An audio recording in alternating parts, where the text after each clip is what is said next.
anak king jimat awaki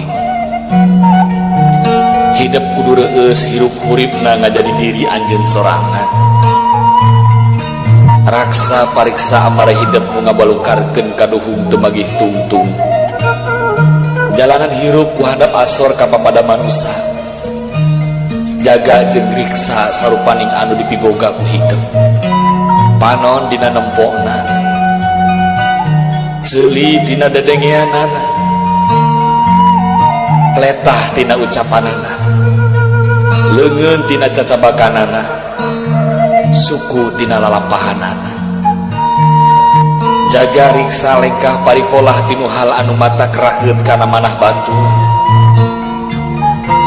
ngarah hidup hirup loba dulur akur jeung salembur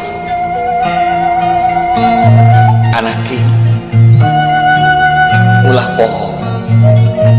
jaga riksa kaluhungan alam dunya da Gusti anu Maha Suci nyiptakeun alam dunya teh pikeun diropea istoningkeun kahirupan hidup jeung papada umatna anaki jimat awaki ngajalanan hirup hurip di alam dunya teh teu gampang hidup moal salawasna ngajalanan datarna hirup bakal nincak kana tanjakan jeung pudunan omat hidup ulah kutur salawasna eling kanu Maha Agung nyembah kanu Maha Kawasa turutkeun papagon ageman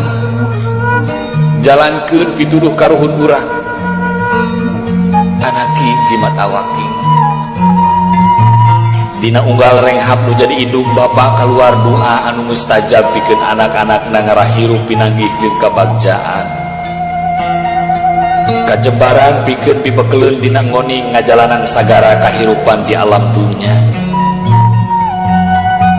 omat anakin hidup kudu silih asah silih asih silih asuh silih talingakeun nya diri silih simbeuhnya kadeudeuh deheuskeun duduluran raketkeun babarayaan ulah rek pakia-kia ulah rek pasalia paham hamo nepi ka papaseaan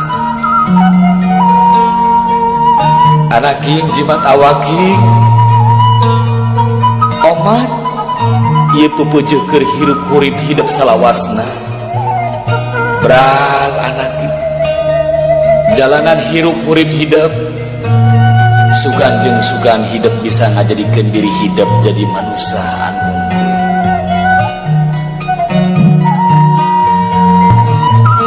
sing sumanget jeung ulah epes meer inget pan aya Allah nu salawasna nang tayungan hirup urang